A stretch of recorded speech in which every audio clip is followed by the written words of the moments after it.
Una nang napabalita, bago pa man nga maging malaking usapin at issue etong hearing sa Senado, hearing sa Kongreso, investigasyon ni Kibuloy. Nauna na dyan na kuno nga ay lumipad at nag-eskapo na etong si Kibuloy papuntang China.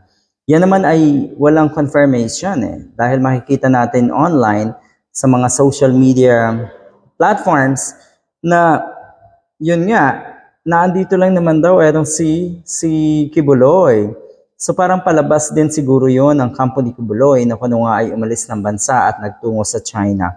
Ang huling dinig natin, si Kibuloy ay nasa kanyang kaharian. Yan, kaharian ang tawag.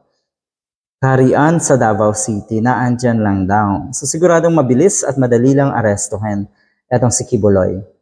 May magagawa pa ba etong si Duterte para tulungan ang kanyang kaibigan? Sa tingin ko mahirapan. Bakit? Pareho silang nangangailangan ng tulong Pareho silang namimiligro. Pareho silang confused, desperate, at hindi talaga malaman kung ano ang gagawin ngayon. Dahil sa totoo lang, parehong takot at kabado yung mga yan. You see? Kung ikukumpara natin sa pinagdaanang hirap ni Senator De Lima na ginawa nag-imbento, inimbentohan, ginawa ng mga peking kaso na itong si Digong. Kung makikita po natin, what a woman, so strong, itong si De Lima. Dahil, Diyos ko po, nalagpasan niya yung napakaraming pagsubok. At eto siya ngayon, free. At yun nga, lumalaban. At kailangang, hindi naman ibig sabihin ay gantihan itong si Digong. Pero yun nga, in the name of justice, dapat gawin ang kanyang, or ang nararapat.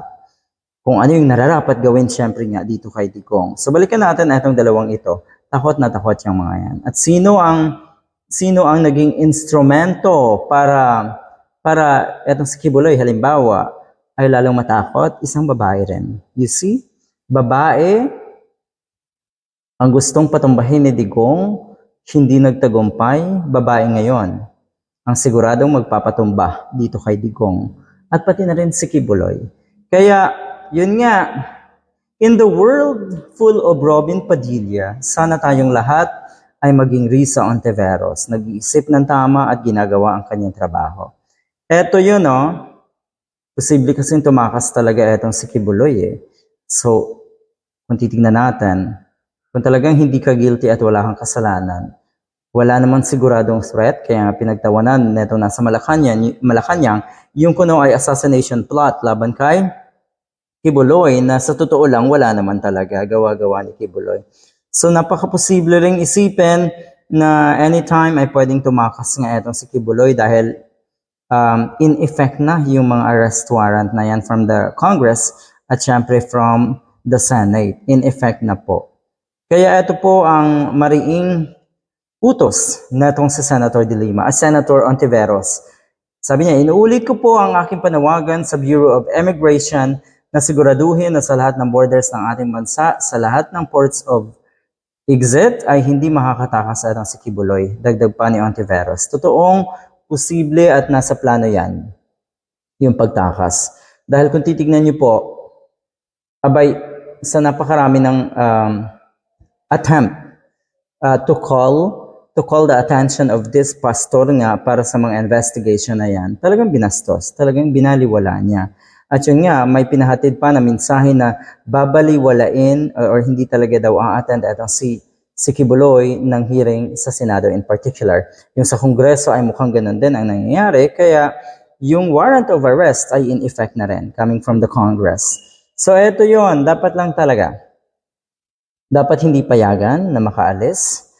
At kung yan ay makatakas, dapat managot ang Bureau of Immigration. Diba? Alam niya naman, pag may mga taong ganito na feeling talaga ay may-ari ng mundo at may kapangyarihan at naandyan yung power of money, abay madali. Minsan talagang gagawa or kayang gumawa ng paraan. So yon, ulitin natin na kung hindi ka guilty, hindi ka patago-tago. Dahil patago-tago ka, iniisip ng marami na posible ka talagang tumakas in the time of arrest.